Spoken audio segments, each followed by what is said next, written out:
एक बार फिर सभी विद्यार्थियों का एसएससी एक्सपर्ट के ऑनलाइन प्लेटफॉर्म पर मैं योगेंद्र हार्दिक स्वागत और अभिनंदन करता हूं। तो प्यारे साथियों, जल्दी से आ जाइएगा। बिल्कुल यहां पर चर्चा करने वाले हैं आप लोगों के साथ कुछ इंपॉर्टेंट क्वेश्चंस की, जो बार बार आप लोगों से एग्जाम में पूछे जाते हैं। ऐसे प्रश्न यहां पर देख रहे हैं और हम लोग सभी प्रश्नों का विस्तृत यहाँ पर आप लोग को सॉल्यूशन बताने वाले हैं। चलो चर्चा करते हैं यहाँ से आप लोग के पहले प्रश्न की। और पहला प्रश्न आप लोग ने क्या पूछा है देखते हैं। प्रश्न हमारा यहाँ पर क्या, देखिएगा। सबसे पहले अगर हम लोग बात करें यहाँ पर, तो प्रश्न क्या पूछा गया है कि भारतीय संविधान का कौन सा आर्टिकल है जो सभी नागरिकों के लिए विधि के समक्ष समानता और कानून के समान संरक्षण सुनिश्चित करता है।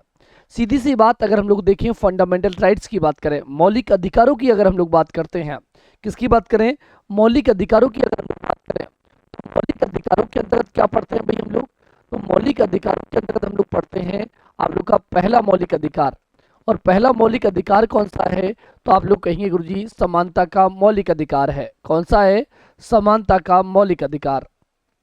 और समानता का जो मौलिक अधिकार है, ये समानता का मौलिक अधिकार आप लोग की कहाँ से लेकर कहाँ तक पढ़ा जाता है, तो आपको याद आना चाहिए समानता का जो मौलिक अधिकार है वो अनुच्छेद नंबर आप लोग के यहाँ पर 14 से 18 के मध्य में पढ़ा जाता है। कहाँ पर, 14 से 18 के बीच में, ठीक।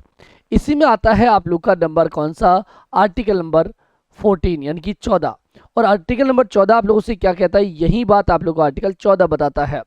यानी कि आर्टिकल 14 जो बात करता है आप लोगों से, अनुच्छेद नंबर किसकी बात करें, तो अनुच्छेद नंबर 14 की बात करें, तो अनुच्छेद 14 आप लोग की विधि के समक्ष समानता किसकी बात करता है, विधि के समक्ष समानता की बात करता है। और साथ ही ये बात करता है विधि के समक्ष समानता के साथ साथ यहाँ पर यही कहता है कि आप लोग को जो कानून है यानी कि जो विधि है, विधि के समान ही आप लोगों को क्या भी मिलेगा, संरक्षण। विधि के समान क्या भी मिलेगा, संरक्षण भी आप लोग को प्रदान किया जाएगा। विधि के समान संरक्षण ये भी आप लोग को प्रोवाइड करवाया जाएगा। तो ये बात आप लोग की जो मिलती है वो अनुच्छेद नंबर कौन से में मिलती है, तो आर्टिकल नंबर यहाँ पर आप लोग को दिखाई देती है कौन से में, तो अनुच्छेद नंबर 14 में। बात क्लियर हुई। लेकिन आप तो कहोगे गुरुजी आर्टिकल नंबर 21 में क्या है ये भी बताओ हमें। तो अरे भाई, अनुच्छेद 21 की जब हम लोग बात करते हैं तो आर्टिकल नंबर 21 में आप लोग को किस बात की स्वतंत्रता है, तो प्राण व दैहिक की स्वतंत्रता है। यानी किसकी स्वतंत्रता है भाई, जब आर्टिकल नंबर 21 की बात करें हम लोग, तो प्राण दैहिक की स्वतंत्रता है, प्राण व दैहिक स्वतंत्रता। क्या मतलब है गुरुजी इसका, अरे भाई आपकी भाषा में अगर मैं आपको समझाऊं तो यहाँ पर आप लोग के लिखा हुआ है कि आपको जीवन जीने का अधिकार है। क्या है, जीवन जीने का अधिकार। क्या गुरुजी हमें मारोगे क्या, अरे नहीं भाई, बिल्कुल आर्टिकल नंबर कौन सा, तो अनुच्छेद नंबर आप लोग को यहाँ पर कौन सा, तो जीवन जीने का अधिकार देता है। तो याद रखिएगा, जीवन जीने का जो अधिकार देता है वो आर्टिकल नंबर कौन सा दिखाई देता है आप लोग को, तो वो देता है 21। भाई आप लोग बहुत सारे क्या करते हैं, आप लोग क्या करते हो, अपनी मर्जी से शादी करते हो। क्या करते हो, अपनी मर्जी से शादी। तो अपनी मर्जी से शादी करने का जो अधिकार देता है वो आर्टिकल कौन सा देता है, 21। बात समझ में आई।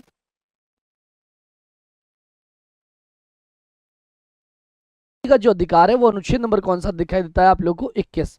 और इसी के अंतर्गत आप लोग को यहाँ पर बहुत सारे अधिकार है जो इसके अंतर्गत अंतर्निहित है।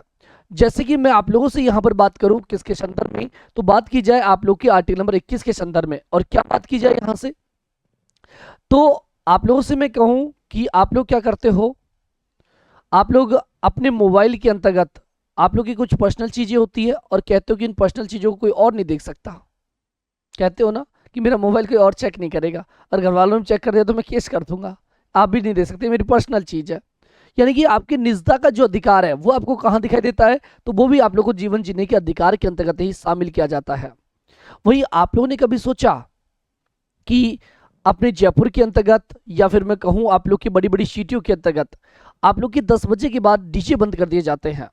डीजे बंद क्यों किए जाते हैं, किस आधार पर बंद किए जाते हैं डीजे, तो आप लोग कहेंगे गुरुजी डीजे बंद इसलिए कर दिए जाते हैं क्योंकि यहाँ पर आप लोग क्या शोरगुल होता है। अरे नहीं, आपको एक जीवन जीने के अधिकार के अंतर्गत आप लोग को नींद लेने का अधिकार भी है। जी हाँ बिल्कुल, नींद लेने का अधिकार। और नींद लेने का जो अधिकार है वो आर्टिकल नंबर कौन से में है, तो आप लोग को आर्टिकल नंबर 21 के द्वारा ही प्रदान किया जाता है। और 10 बजे के बाद सोने का समय हो जाता है। इसलिए अगर कोई नींदों में परेशान कर रहा है तो वो हमें डिस्टर्ब कर रहा है और हमारे जीवन जीने के अधिकार को खतरा पहुंचा रहा है। इसीलिए 10 बजे के बाद आप लोग के शहरों के अंतर्गत डीजे बंद हो जाते हैं। तो फिर क्या गुरुजी गांव में हमको नींद लेने का अधिकार नहीं है क्या? बिल्कुल, गांव में भी नींद लेने का अधिकार है आपको, गांव में भी नींद लेने का अधिकार है, लेकिन गांव में क्या होता है, भाईचारा होता है, तो आपस में ऐसी चीजें नहीं की जाती, इसलिए डीजे बंद नहीं होते। अगर वहां पर भी चाहें, अगर डिस्टर्ब हो रहा है आपको, तो वहां पर भी आप डीजे बंद करवा सकते हैं। तो याद रखिएगा, ये भी आर्टिकल इसी के अंतर्गत शामिल किया जाता है। चलो आगे देखिए हम लोग, तो आर्टिकल नंबर 14 मैंने आपको बता ही दिया। वही बात करें अनुच्छेद नंबर 32, ये आप लोग के मौलिक अधिकारों से क्या करता है, रक्षा करता है। ये मौलिक अधिकारों से क्या करता है, रक्षा करता है। मौलिक अधिकारों से क्या करता है लालाओ, तो ये मौलिक अधिकारों से क्या करता है, रक्षा करता है। मौलिक अधिकारों से रक्षा, मौलिक अधिकारों की रक्षा करता है भाई, मौलिक अधिकारों की रक्षा करता है। कैसे रक्षा करता है गुरुजी मौलिक अधिकारों की? तो यानी कि इस आर्टिकल में क्या है, संवैधानिक उपचारों का अधिकार है। क्या है इसका मतलब? संवैधानिक उपचारों का अधिकार, संवैधानिक उपचारों का अधिकार, उपचारों का अधिकार। यानी कि कोई भी आप लोग के मौलिक अधिकारों को छीन रहा है तो आप लोग सीधे सुप्रीम कोर्ट जा सकते हो, ये अधिकार देता है कौन सा आर्टिकल, आर्टिकल नंबर 32। वही बात करें आप लोग के अनुच्छेद नंबर 19, अनुच्छेद 19 के अंतर्गत आप लोगों को यहाँ पर कौन सी स्वतंत्रता है, तो ध्यान रखना आपको 7 प्रकार की स्वतंत्रता है। वर्तमान में कितनी है, वर्तमान में 6 प्रकार की जो स्वतंत्रता दे रखी है, 6 प्रकार की स्वतंत्रता वो यही दे रखी है, प्रकार की स्वतंत्रता जो दे रखी है वो यहीं पर आप लोग को दे रखी है। ठीक है बात, चलें आगे। यस, अब हम बात करें, हमारा एग्जामिनर जो प्रश्न करता है वो बड़ा गजब का प्रश्न करता है। वो ये बात कहता है कि भाई विधि के समक्ष समानता है ना, ये आप लोग कहाँ से लेकर आए हो? किसकी बात करता है कि विधि के समक्ष समानता कहाँ से ली गई है, विधि के समक्ष समानता की जो बात है वो आप लोग कहाँ से लेकर आए हो? तो विधि के समक्ष समानता आप लोग लेकर आए हो कहाँ से? तो याद रखना है गुरुजी, हम तो कहाँ से लेकर आए हैं, ब्रिटेन से लेकर आए हैं। कहाँ से लेकर आए हैं? ब्रिटेन से। ठीक, वही बात करें हम लोग, आपके विधि के समान संरक्षण कहाँ से लाए हो? तो विधि के समान संरक्षण की बात की जाए, विधि के समान संरक्षण, तो विधि के समान संरक्षण जो हम लोग लेकर आए हैं, ये संरक्षण लेकर आए हैं भैया कहाँ से? तो याद रखेंगे हम लोग गुरुजी, अमेरिका से। कहाँ से लेकर आए हैं? अमेरिका से। ठीक है, अब देखिए हमारी एग्जाम में जब ये प्रश्न आता है तो हम लोग कई बार अक्सर गलती कर जाते हैं। क्या गलती कर जाते हैं? एग्जामिनर पूछता है हम लोगों से कुछ और, हम लोग कुछ और कर जाते हैं आंसर, और अधिकतर जो कंफ्यूजन आता है वो हमारे इन्हीं के बीच में आता है, ब्रिटेन और अमेरिका के बीच में। क्या कंफ्यूजन आता है?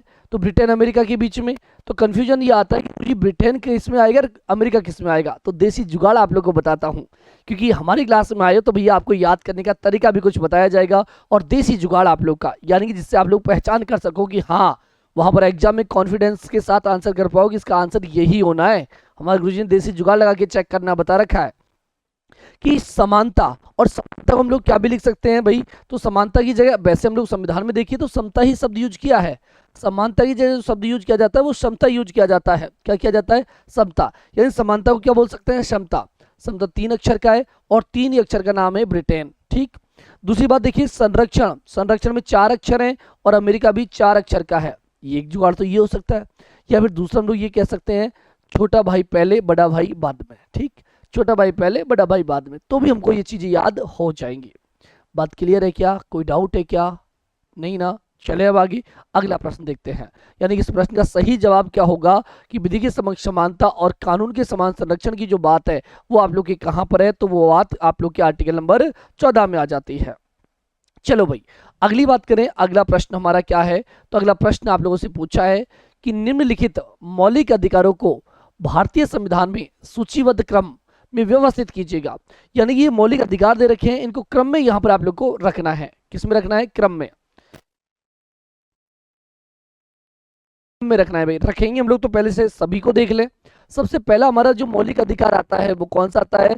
समानता का अधिकार। कौन सा आता है भाई? समानता का अधिकार आता है, समानता का अधिकार। ठीक, समानता का अधिकार। दूसरे की बात करें हम लोग तो दूसरा कौन सा आता है भाई? तो दूसरा आता है हमारे यहाँ पर कौन सा? फर्स्ट हो गया समानता का अधिकार। सेकंड की बात करें तो आपको क्या आता है? कौन सा? स्वतंत्रता का अधिकार। कौन सा आता है? स्वतंत्रता का अधिकार, स्वतंत्रता का अधिकार। ठीक है बात। अगली बात की जाए आप लोगों से तो अगली बात करते हैं हम लोग, और अगला अधिकार आता है कौन सा हमारा? स्वतंत्रता के बाद आ जाता है आप लोगों का कौन सा? शोषण के विरुद्ध अधिकार। कौन सा? शोषण के विरुद्ध अधिकार, शोषण के विरुद्ध अधिकार।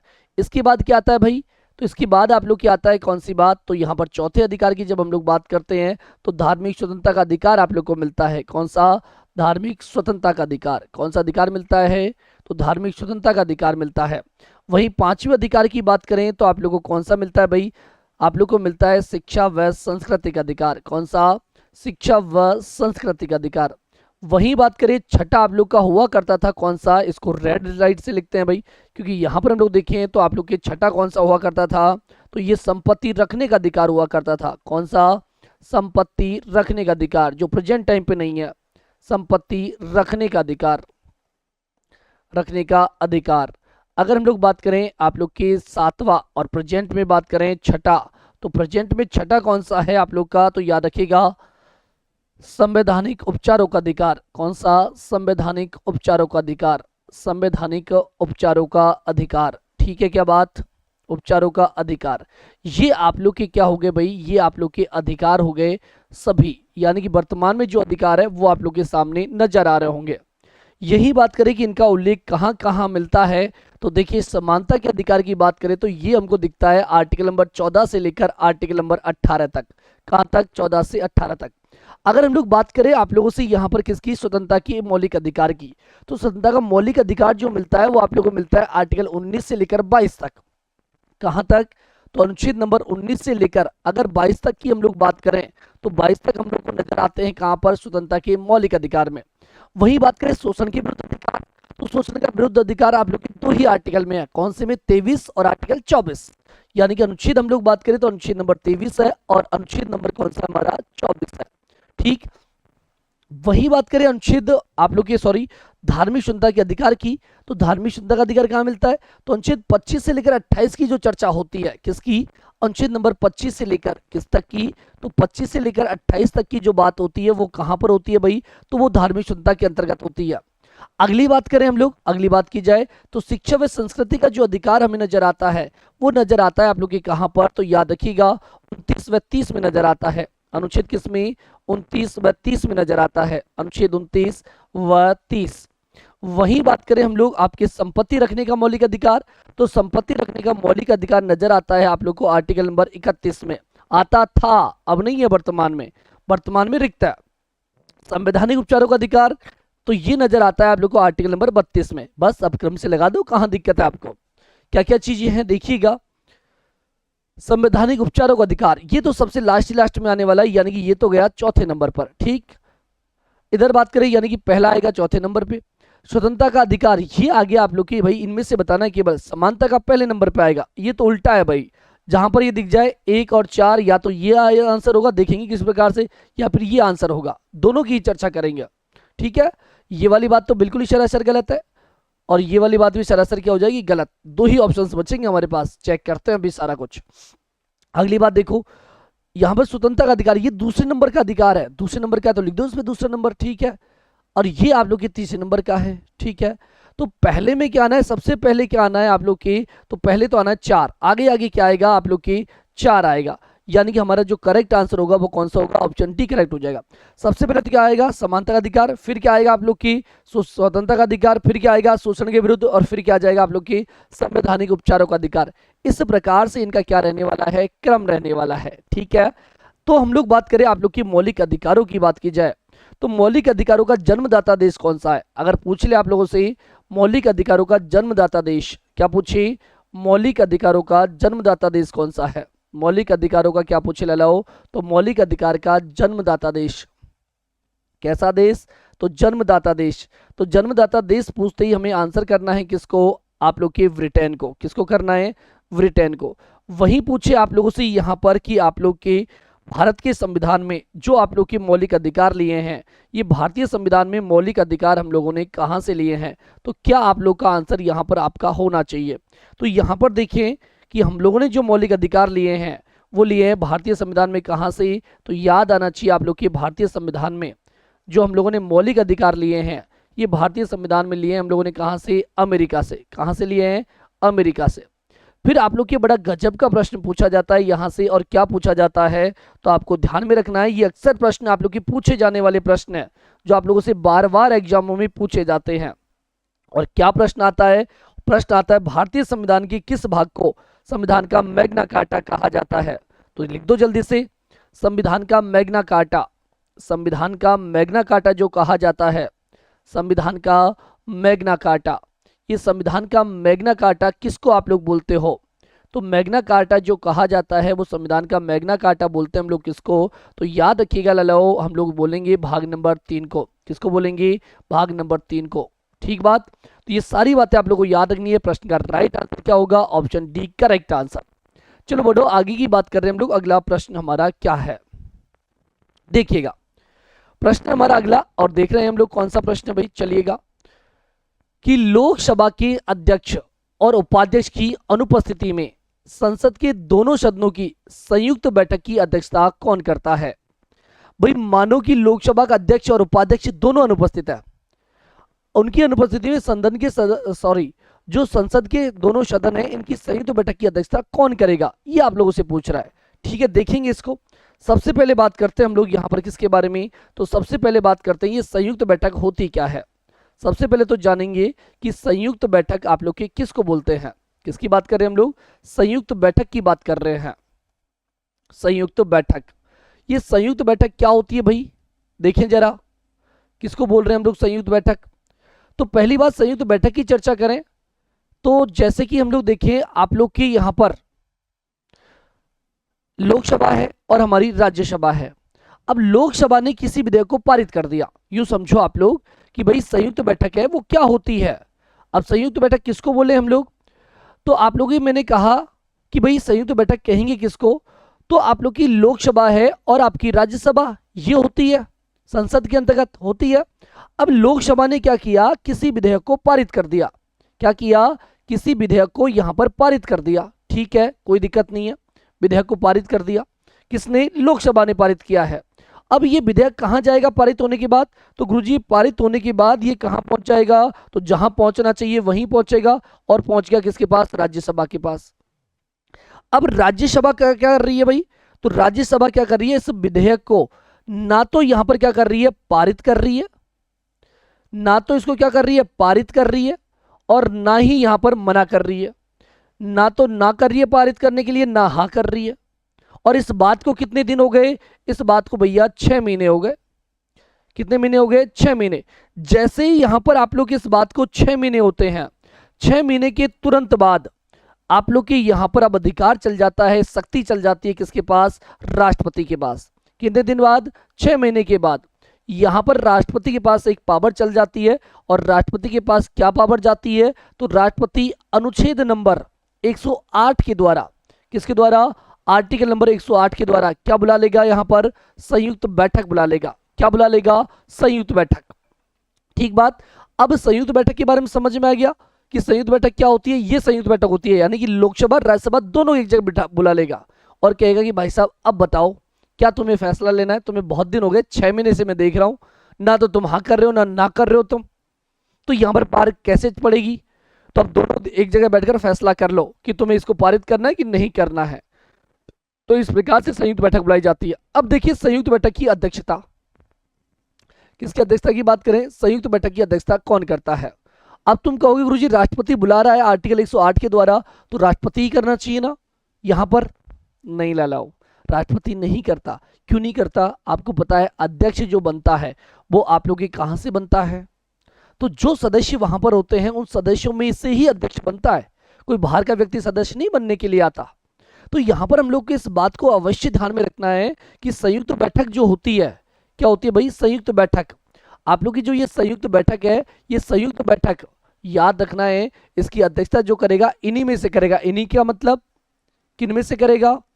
तो हमें याद रखना है कि आप लोग के पास कौन है? लोकसभा और राज्यसभा दोनों हैं, तो दोनों के सदस्य हैं आप लोग के, तो दोनों के सदस्यों में से ही यहां पर क्या करेगा भैया? इसकी अध्यक्षता करेगा। देखिए फिर आ जाओ, अगली बात कर रहे हैं हम लोग, और अगली बात कर रहे हैं तो आप लोग की अध्यक्षता किसके द्वारा की जाएगी? देख लीजिएगा।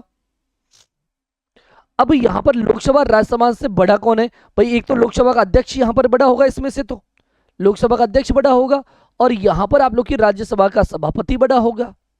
ठीक बात। अब राज्यसभा बड़ी है कि लोकसभा? तो बड़ा तो हम लोग राज्यसभा को मानते हैं, तो भाई सभापति करना चाहिए, लेकिन सभापति यहां का मेंबर नहीं है, इस सदन का मेंबर नहीं है ये, इसलिए ये नहीं करेगा। फिर आएगा किसके ऊपर? लोकसभा के अध्यक्ष के ऊपर, यानी कि कौन करेगा? लोकसभा का अध्यक्ष। कौन करेगा? लोकसभा का अध्यक्ष करेगा, लोकसभा का अध्यक्ष। ठीक है, लोकसभा का अध्यक्ष कर लेगा। ठीक है, कोई दिक्कत नहीं है हमको कि लोकसभा का अध्यक्ष क्या करेगा? अध्यक्षता करेगा। लेकिन गुरुजी ये नहीं है, लोकसभा का अध्यक्ष यहां पर छुट्टी पर चला गया, कौन करेगा? कोई दिक्कत नहीं है, चल जान दो छुट्टी पर, हमारे लोकसभा का उपाध्यक्ष कर लेगा। कौन कर लेगा? लोकसभा का उपाध्यक्ष। लोकसभा का उपाध्यक्ष ये इस बैठक को करेगा। ठीक है, कोई दिक्कत नहीं है गुरुजी, ये कर लेगा। लेकिन गुरुजी लोकसभा का उपाध्यक्ष भी नहीं है। कौन भी नहीं है? लोकसभा का उपाध्यक्ष भी गायब कर दिया। अब बताओ अब कौन करेगा? अरे भाई लोकसभा का उपाध्यक्ष नहीं है ना, फिर भी हमारे पास ऑप्शन है। अरे भैया अब कौन करेगा? तो अब देख लो जल्दी से कौन करेगा। तो अब हमारे राज्यसभा जो है, राज्यसभा, तो इस राज्यसभा का जो उपसभापति होगा, राज्यसभा का क्या होगा? उपसभापति। तो राज्यसभा का उपसभापति जो है वही इस बैठक की क्या करेगा? अध्यक्षता करेगा। राज्यसभा का उपसभापति ही क्या करेगा? इसकी बैठक की अध्यक्षता करेगा। ठीक है गुरुजी, ये भी नहीं है, ये मान लो आप। तो अब ये भी नहीं है तो भैया कौन करेगा? अब हमारा राष्ट्रपति डिसाइड करेगा, राष्ट्रपति द्वारा निर्धारित। जिसको भी राष्ट्रपति बनाएगा इन दोनों सदनों में से, तो वही व्यक्ति क्या करेगा? अध्यक्षता, राष्ट्रपति द्वारा निर्धारित। ठीक है क्या बात? चलो अब प्रश्न की तरफ आते हैं, आंसर की तरफ बढ़ते हैं। यहां पर देखिए हम लोग, तो देखिएगा यहां पर क्या प्रश्न कह रहा है, आंसर क्या करना है कि लोकसभा के अध्यक्ष और उपाध्यक्ष की अनुपस्थिति में संसद के दोनों सदनों की संयुक्त बैठक की अध्यक्षता किसके द्वारा की जाएगी? देख लीजिएगा अब इसकी संयुक्त बैठक की अध्यक्षता है वो यहां पर किसके द्वारा की जाएगी। ठीक है, कोई दिक्कत नहीं, हम लोग को कर देंगे आंसर। तो यहां पर आप लोग की अध्यक्ष नहीं है, उपाध्यक्ष नहीं है, दोनों करना है। तो राज्यसभा का सभापति करेगा गुरुजी, ये तो बिल्कुल ही कट गया, यहाँ का सदस्य नहीं है तो ये तो कैसे ही नहीं करेगा। तो राज्यसभा का कोई वरिष्ठ, लेकिन वरिष्ठ कैसे? अभी तो वरिष्ठ यहाँ पर किसको बना रखा है हम लोगों ने? राज्यसभा का जो उपसभापति है वो। तो यहाँ पर कौन कर देगा? राज्यसभा का उपसभापति। लोकसभा कोई वरिष्ठ नहीं, ये तो तब बारी आएगी जब यहाँ पर राष्ट्रपति निर्धारित करेगा तब, नहीं तो कौन करेगा हमारा? तो राज्यसभा का उपसभापति है वो यहाँ पर करेगा। अब बताओ कोई दिक्कत है क्या यहाँ से? कि यहाँ पर किसी भी प्रकार की कोई दिक्कत नहीं होनी चाहिए। साथियों मैं ये बात जरूर कहूंगा आप लोगों से कि अगर क्लास पसंद आती है तो शेयर जरूर करना है, और क्लास के अंतर्गत आप लोगों को अच्छी लग रही है या किस प्रकार की समस्या है तो आप लोग कमेंट बॉक्स में जरूर यहाँ पर बताएंगे, ताकि तभी तो हमें पता चलेगा आगे की क्लास के अंतर्गत वहां से इंप्रूवमेंट। क्योंकि एसएससी एक्सपर्ट आप लोग के साथ है और एसएससी एक्सपर्ट आप लोग के लिए बेहतरीन से बेहतरीन करने का यहाँ पर आप लोग के लिए प्लान करेगा। सभी टीचर्स यहाँ पर बड़ी मेहनत के साथ आप लोगों को पढ़ा रहे हैं, बस चाहिए तो आप लोग के लिए कौन सी चीज? तो आप लोग का यहाँ पर सपोर्ट चाहिएगा। क्योंकि अगर मैं बात कहूँ आप लोगों से तो आजकल क्या चल रहा है शायद आप लोग बहुत अच्छे से जानते हैं, मेरे से भी अच्छे से आप लोग जानते हैं। लेकिन एसएससी एक्सपर्ट पर आप लोगों ने देखा होगा तो इस बात को देखा होगा कि ना तो कोई आप लोगों को फालतू वीडियोज मिलेगा, ना ही किसी प्रकार की कोई फालतूज अपडेट यहाँ पर दी जाएगी।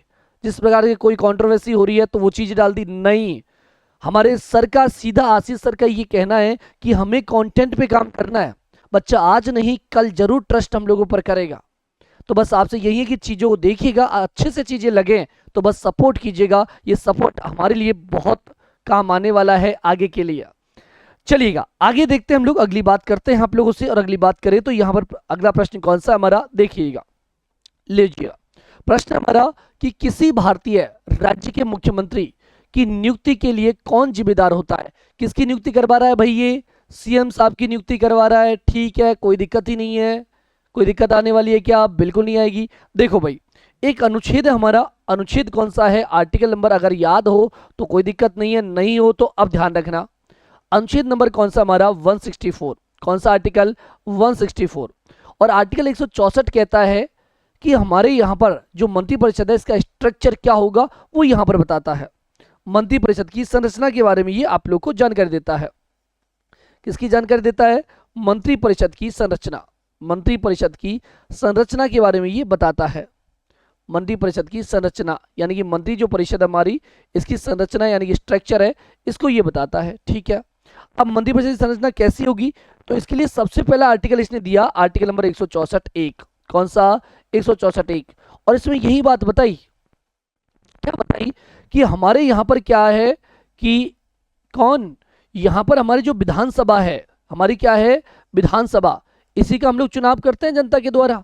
तो विधानसभा का जो इलेक्शन किया है, और इस विधानसभा के इलेक्शन में, यानी कि विधानसभा में जिस भी पार्टी को बहुमत प्राप्त होता है, विधानसभा में बहुमत दल के नेता को, किसको, बहुमत दल, यानी जिस भी पार्टी को यहां पर क्या मिला है, बहुमत मिला है, उस पार्टी के नेता को, यानी कि विधानसभा में बहुमत दल के नेता को, बहुमत दल के नेता को यहां पर क्या बनाया जाता है, तो बहुमत दल के नेता को राज्यपाल नियुक्त किया जाता है।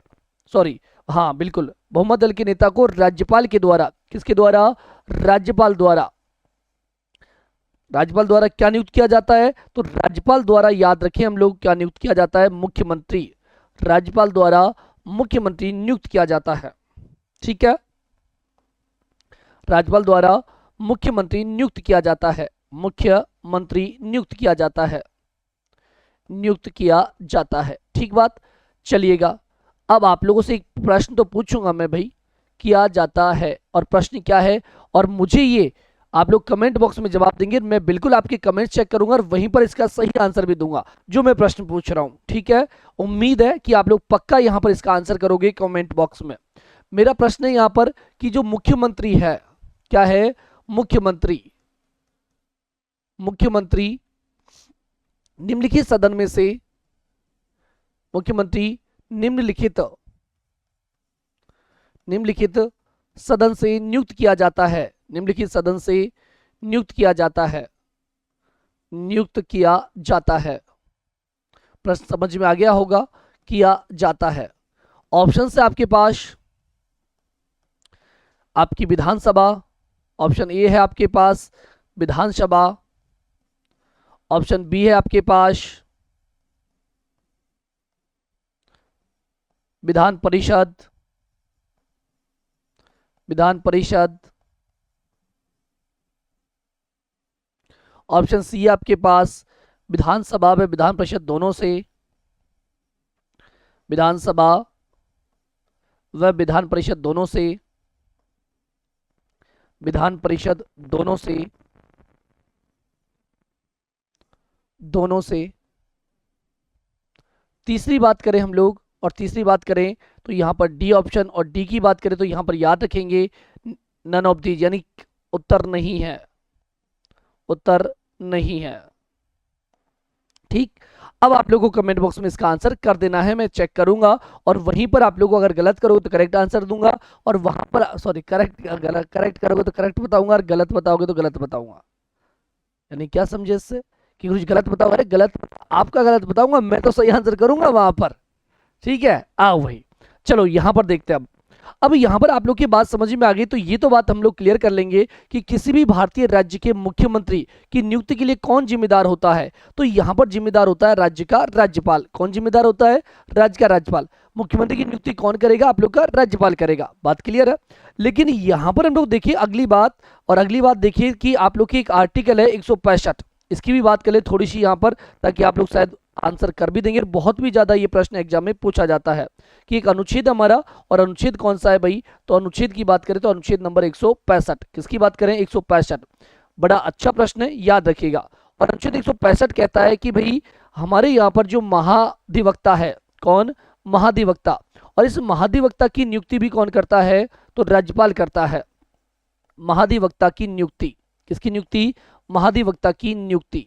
अगर महाधिवक्ता की बात करें तो इसको क्या बोलते हैं इंग्लिश में, तो इसे बोला जाता है आप लोग की अंग्रेजी में क्या भाई, तो यहाँ पर एडवोकेट जनरल इसको कहते हैं। क्या बोलते हैं, एडवोकेट जनरल। और एडवोकेट जनरल की जो नियुक्ति है वो भी यहाँ पर कौन करता है, तो राज्यपाल करता है। कौन करता है, राज्यपाल। ठीक है, क्या बात समझ में आई होगी, इस प्रश्न का भी आंसर समझ में आ गया होगा। चलो फिर आगे बढ़ो।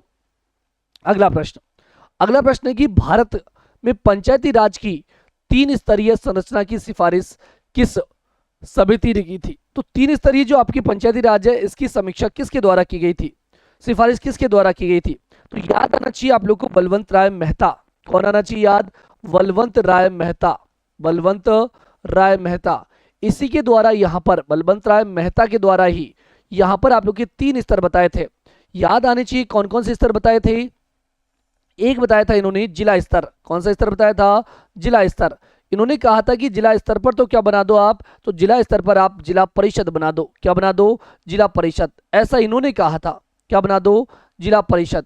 वही बात करें हम लोग तो आप लोग के इन्होंने क्या भी कहा, तो यहां पर बात करें तो इन्होंने कहा कि आप लोग जो खंड स्तर है यानी कि ब्लॉक स्तर, इस खंड स्तर पर तो क्या बना दो? जिला परिषद नहीं, जिला परिषद की बात तो क्या आता है? पंचायत समिति बना दो। पंचायत समिति बना दो। ठीक है। इधर बात करें हम लोगों के यहाँ पर ग्राम स्तर की भी बात की इन्होंने, और इन्होंने कहा कि ग्राम स्तर पर क्या बना दो, तो ग्राम स्तर पर आप लोग बना दो क्या, तो यहाँ पर आप लोग के ग्राम पंचायत। क्या बना दो? ग्राम पंचायत। इस प्रकार की इन्होंने क्या की थी?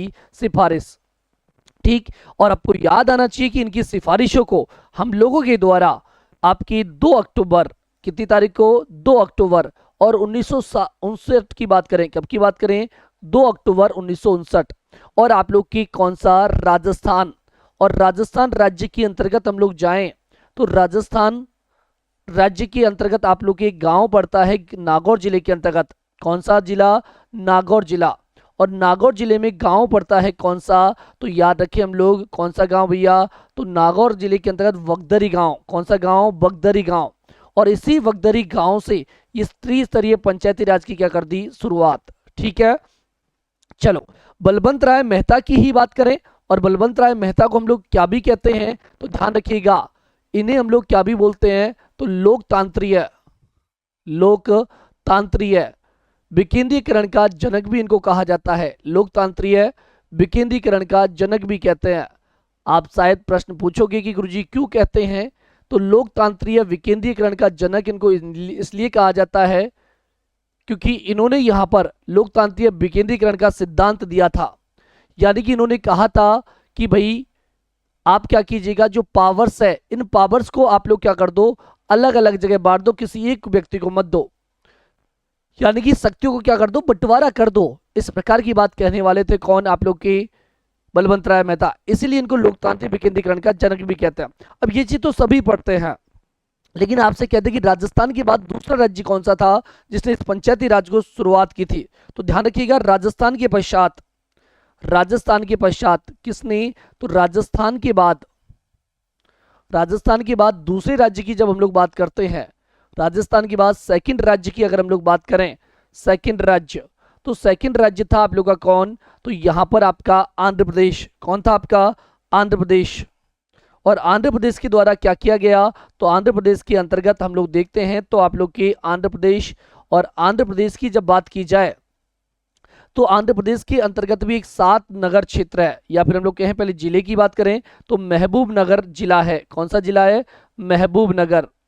महबूब नगर जिला, तुम्हारा वाला महबूब नहीं है, हंसो नहीं।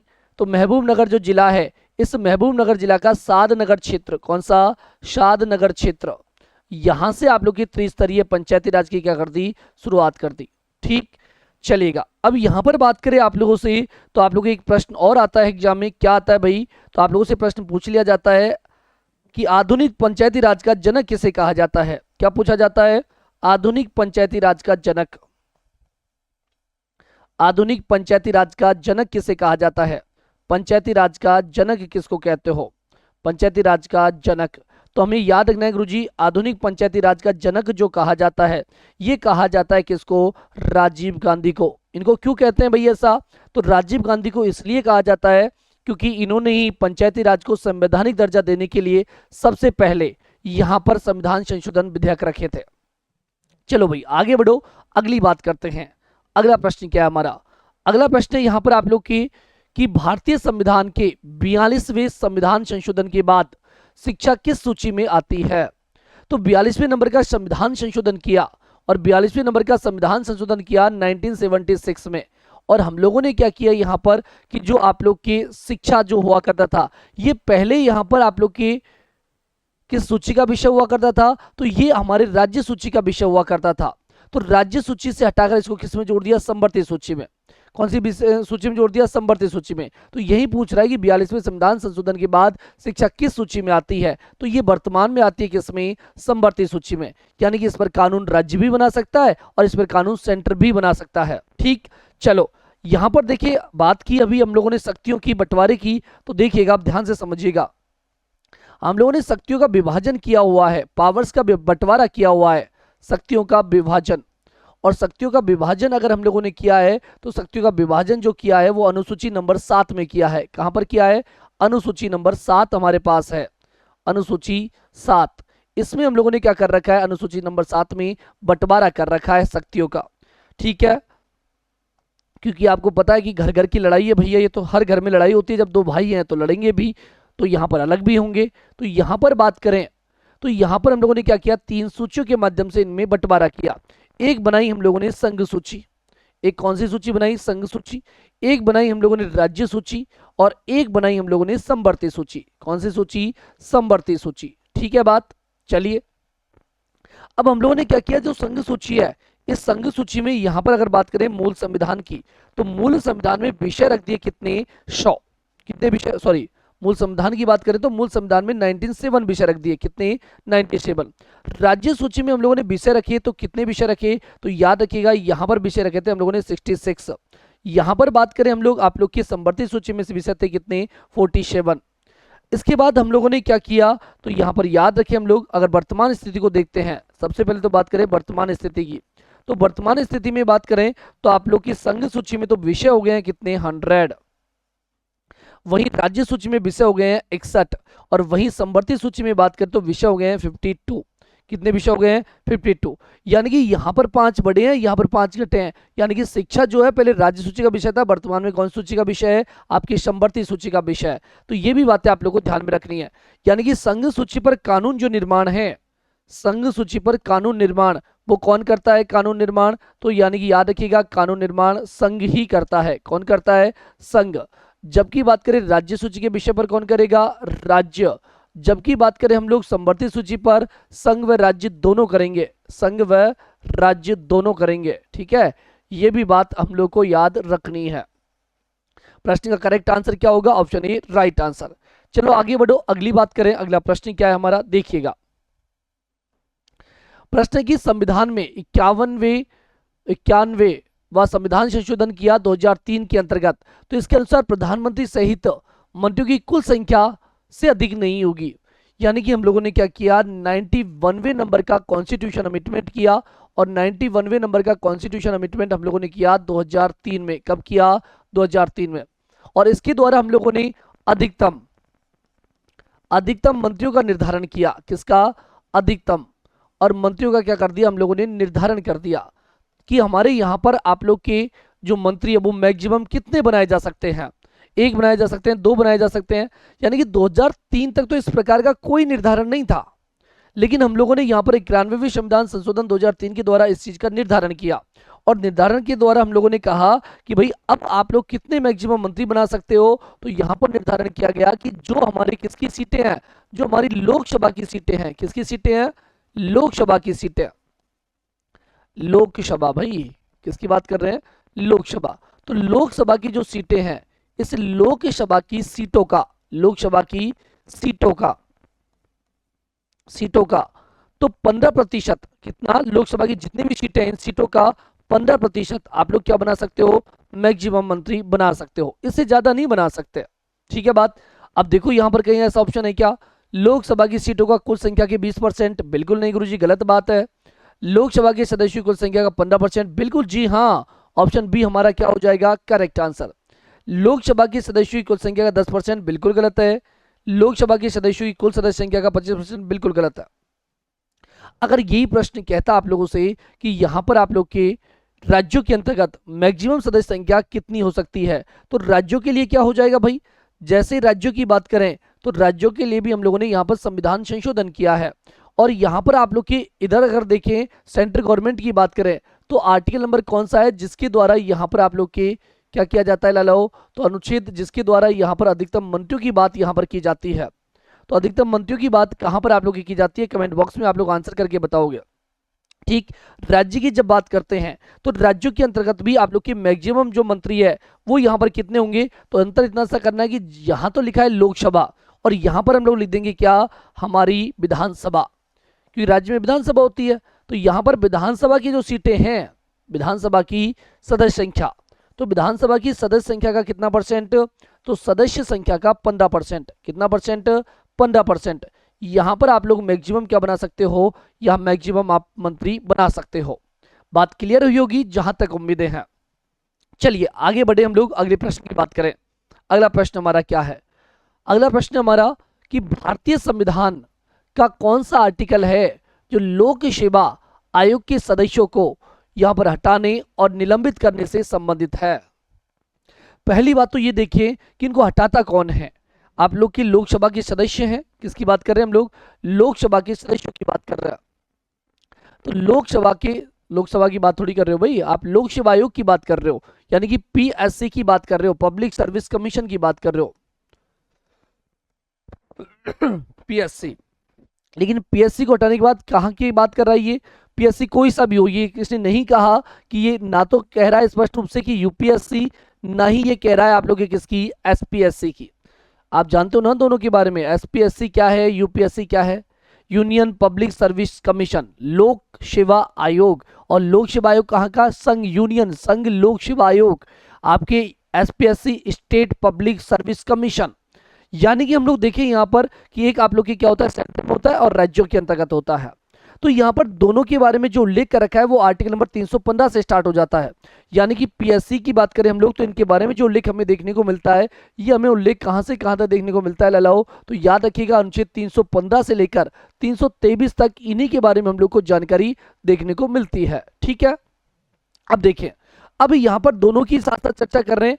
अगर बात करें इनको हटाने की, किसकी बात करें, हटाने की बात करें, तो हटाने की बात कहाँ होगी, और एक शब्द यूज किया है इन्होंने, कौन सा, निलंबन। कौन सा यूज किया है, निलंबित करने की बात। अब ये तो हमें पता है कि आर्टिकल कौन सा आएगा, आर्टिकल तो दोनों के लिए ही यहाँ पर एक ही आर्टिकल आएगा, दोनों के लिए कोई अलग अलग आर्टिकल नहीं आने वाले, दोनों के लिए एक ही आर्टिकल काम में आता है। और भैया हटाना यानी कि खतरे की घंटी, और खतरा कहाँ पर, 17 में। तो 317 में क्या है, इनको हटाने के बारे में बात कर रखा है। कौन सा आर्टिकल दे रखा है, कहीं 317 बिल्कुल दे रखा है। तो हटाने की बात और निलंबन करने की जो बात है वो आप लोग के कौन से आर्टिकल में है, तो अनुच्छेद नंबर यहाँ पर कौन सा है, तो अनुच्छेद नंबर आप लोग के ध्यान रखेंगे 317।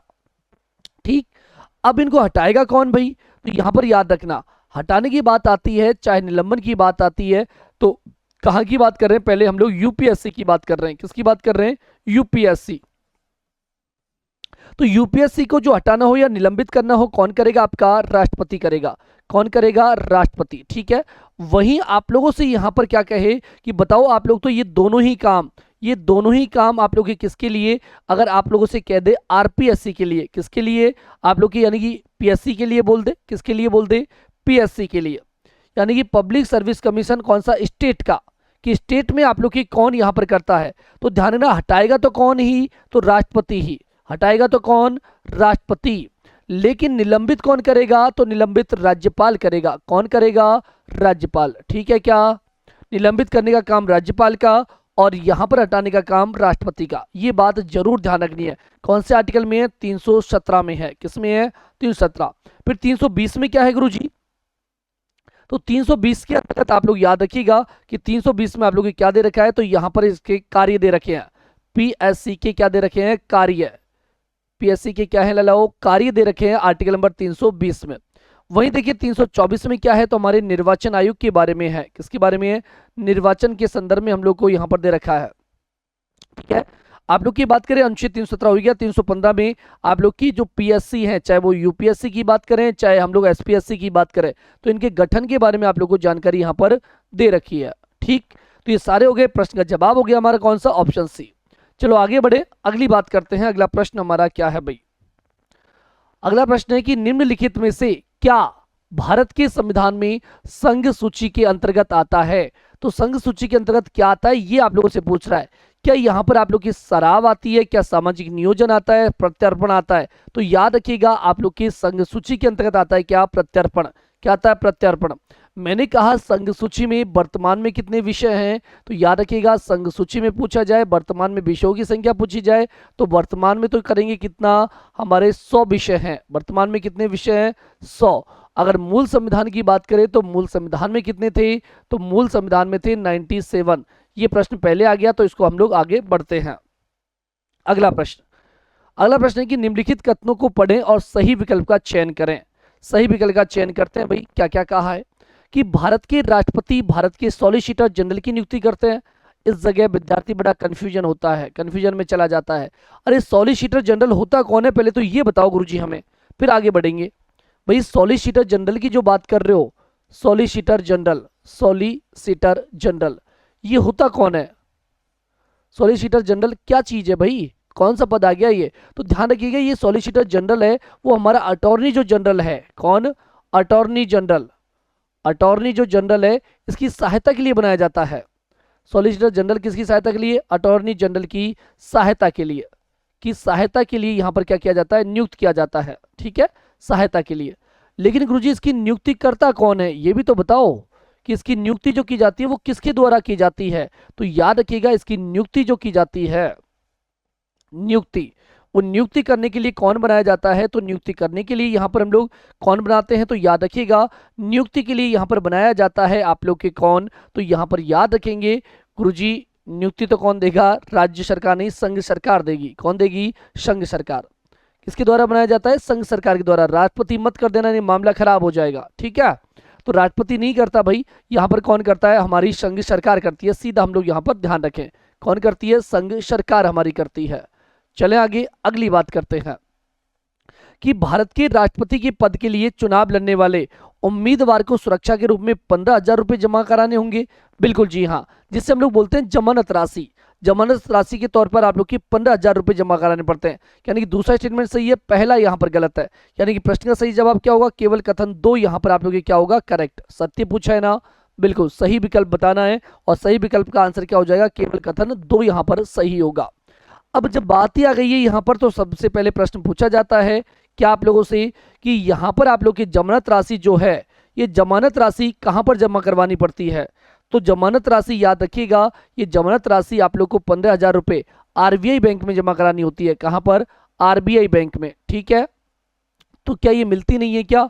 अगर आप लोगों ने वैलिड वोट्स का, किसका? वैलिड वोट्स का, यानी कि जो वैध मत हैं, जो वैलिड वोट्स हैं, वैध मत, इन वैध मतों का, वैध मत का अगर 1/6 मत प्राप्त कर लिए, कितने मत?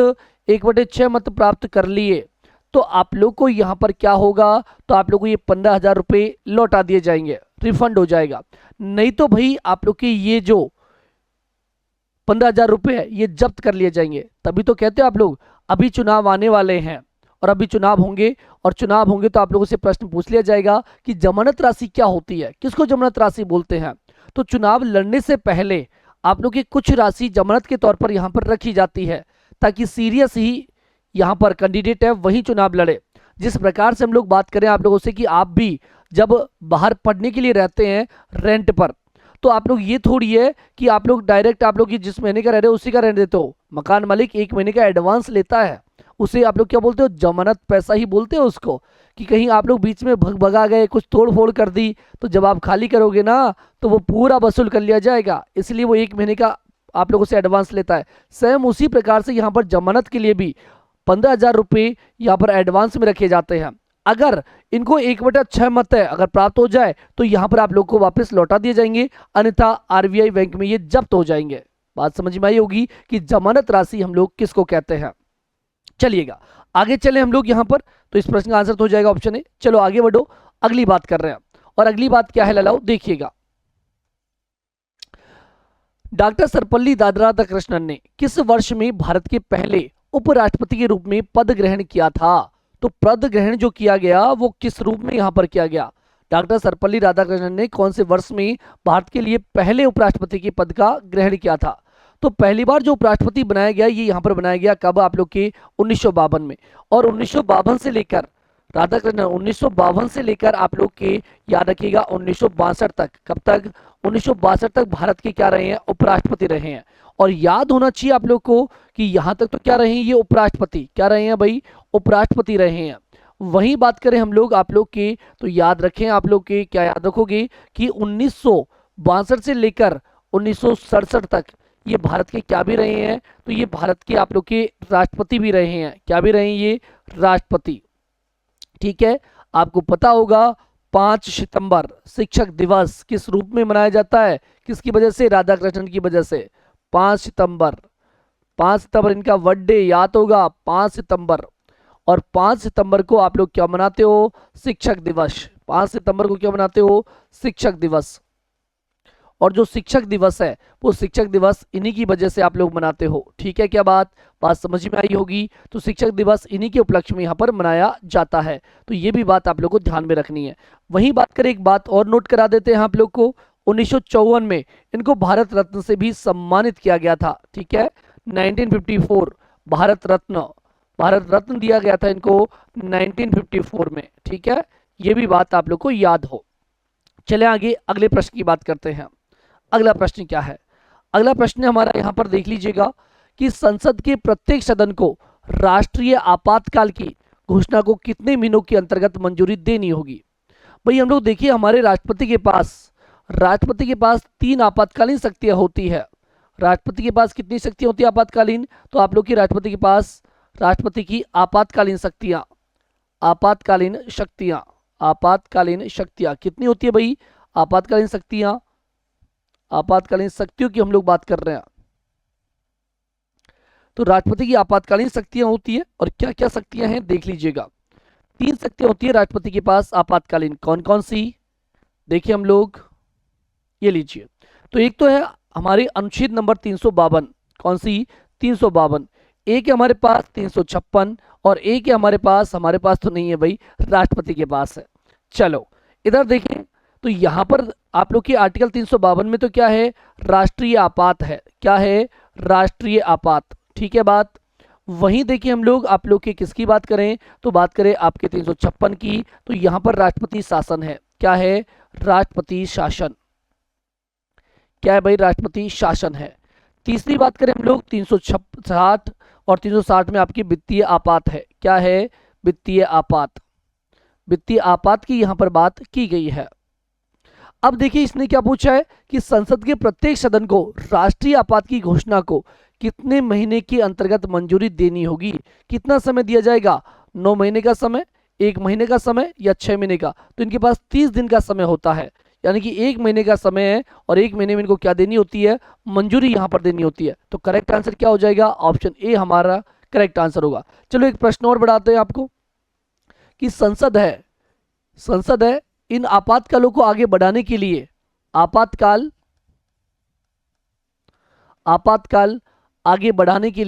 आपातकाल आगे बढ़ाने के लिए एक साथ कितने दिनों की मंजूरी दे सकती है? आगे बढ़ाने के लिए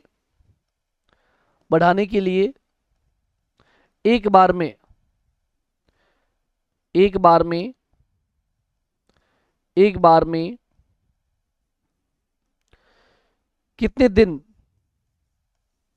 कितने दिन वृद्धि करने की सिफारिश कर सकती है?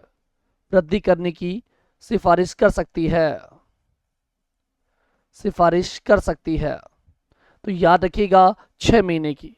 एक साथ ये 6 महीने बढ़ा सकती है मैक्सिमम की बात कर रहा हूं। तो मैक्सिमम कितना? 6 माह। आगे आओ, अगला प्रश्न क्या है कि भारतीय राज्यों की सीमाओं को बदलने की शक्ति किस प्राधिकरण के पास होती है? भारतीय जो राज्य है ना, राज्य जैसे कि मानो ये यूपी है, ये राजस्थान है, ये एमपी है। तो यहां पर कह रहा है कि भारतीय राज्यों की सीमाओं को बदलने की शक्ति, जो इनकी सीमाएं हैं, जैसे इसकी सीमा यहां तक है, इसकी सीमा यहां तक है, तो इन सीमाओं को बदलने की जो परमिशंस हैं, ये सीमाओं को बदलने की शक्ति का प्राधिकरण किसके पास है? तो ये किसके पास है कि इनके अंतर्गत सीमाओं के अंदर बदलाव कर सकता है? तो भैया कौन करेगा? सुप्रीम कोर्ट करेगा क्या? नहीं भाई, भारत का राष्ट्रपति, राज्य विधानसभा, या भारत की संसद। तो ये परमिशंस दी हम लोगों ने किसको? संसद को। यानी कि हम लोग देखिए संविधान में संशोधन करने की भी शक्ति, संविधान में संशोधन करने की पावर, संविधान में संशोधन करने की जो शक्ति है, संशोधन करने की शक्ति ये भी किसके पास है? तो संशोधन करने की जो शक्ति है ये भी आप लोग के किसके पास है लालाओ? तो याद रखिएगा संसद के पास है। किसके पास है? संसद के पास। ठीक बात। चलें आगे, अगली बात करें। अगला प्रश्न है कि राज्यपाल और राष्ट्रपति की शक्तियों के बारे में निम्नलिखित कथनों को पढ़ना है, विचार करना है और अपने आंसर कमेंट बॉक्स में दे देने हैं। यहां पर बात करें कि क्या राज्यपाल के पास राज्य विधानसभा को भंग करने की पावर है? तो बिल्कुल जी हां, राज्यपाल जो है वो आप लोग की यहाँ पर राज्य की जो विधानसभा इसको क्या कर सकता है, भंग कर सकता है परमिशन से। राष्ट्रपति के पास क्या लोकसभा को भंग करने का अधिकार नहीं है? तो बिल्कुल इसके पास भी है भाई, आपका राष्ट्रपति लोकसभा को भंग कर सकता है, ठीक बात। तो आप लोग का यहाँ पर राज्यपाल है, ये आपकी राज्य विधानसभा को भी क्या कर सकता है, भंग कर सकता है। दोनों के पास पावर्स है। कैसे गुरुजी? तो भाई यहाँ पर ये वाली बात गलत है, ये तो सही है बिल्कुल, लेकिन ये वाली बात गलत है, क्योंकि एक अनुच्छेद है हमारा, कौन सा? अनुच्छेद नंबर 185, सॉरी आर्टिकल नंबर केवल 85, और अनुच्छेद नंबर 85 आप लोग किसको? तो हमारे राष्ट्रपति महोदय को लोकसभा को भंग करने की परमिशन देता है। वहीं देखिए हम लोग आर्टिकल नंबर 174, कौन सा? अनुच्छेद नंबर 174, और अनुच्छेद नंबर 174 जो है वो हमारे यहाँ पर किसको? तो हमारे यहाँ पर आप लोग के विधानसभा को भंग करने की परमिशन देता है आप लोग के राज्यपाल को। तो दोनों आर्टिकल आप लोगों को पता होने चाहिए। और राइट आंसर क्या हो जाएगा? दूसरा सही है, पहला सही है, दूसरा गलत है। केवल पहला यहाँ पर क्या होगा? सही। ऑप्शन ए क्या हो जाएगा? Correct answer. यहीं पर एक बात और बता दी जाए तो यहाँ पर राज्यपाल की हम लोग बात करें तो राज्यपाल जो महोदय है, इसकी आप लोग की यहाँ पर अभिभाषण की जो पावर है, अभिभाषण करने की जो पावर है, ये विशेष अभिभाषण की पावर किस आर्टिकल में है? तो ध्यान देना, दो टाइप के अभिभाषण होते हैं, एक सामान्य अभिभाषण, एक विशेष अभिभाषण। एक सामान्य और एक होता है आप लोग कौन सा? विशेष अभिभाषण। दोनों की बात जरूर याद रखिएगा। आर्टिकल नंबर देखिए हम लोग 175 में आपके सामान्य अभिभाषण है, तो आर्टिकल नंबर 176 में विशेष अभिभाषण है। सेम अगर राष्ट्रपति के लिए कह दी जाए, राष्ट्रपति के लिए, तो राष्ट्रपति का भी ध्यान रख लें हम लोग, तो आर्टिकल नंबर 86 में सामान्य अभिभाषण है और आर्टिकल नंबर 87 में विशेष अभिभाषण है। दोनों बात आपकी याद रखनी चाहिए। चलो आगे बढ़ो, अगले प्रश्न की बात करें। अगला प्रश्न है कि भारतीय संविधान के अनुसार राज्य में मंत्रिपरिषद की न्यूनतम संख्या कितनी है? तो ये भी मूल संविधान में नहीं थी, 91वें संविधान का संशोधन किया गया 2003 में, और हम लोगों ने यहाँ पर आप लोग के इस बात को ऐड किया। और इस बात को क्या ऐड किया यहाँ पर? तो आप लोग का आर्टिकल है कौन सा? 164, और 164(1) का भी हम लोगों ने क्या बनाया? ए बनाया, और उसमें इस बात को निर्धारित किया। और यहाँ पर कहा कि हमारे जो मिनिमम यहाँ पर सदस्य हैं, मंत्री जो हैं, वो कितने हो सकते हैं? 12। कितने हो सकते हैं? 12। गुरुजी ऐसे क्यों लिखा है? सीधे 12 लिख देता है। तो 11 तो आपके अन्य मंत्री होते हैं, एक आप लोग का मुख्यमंत्री होता है। इस प्रकार से टोटल यहाँ पर मंत्रियों की संख्या जो होती है वो कितनी होती है भैया? 12 होती है। बात क्लियर? तो यहाँ पर 12 मिनिमम बनाए जा सकते हैं। चलो आप लोगों से प्रश्न है, और उम्मीद है मुझे कि कल कमेंट बॉक्स जरूर भरा मिलेगा। तो यहाँ पर आप लोग की संघ सरकार में, किसकी बात कर रहे हैं? संघ सरकार में मिनिमम मंत्री कितने हो सकते हैं? संघ सरकार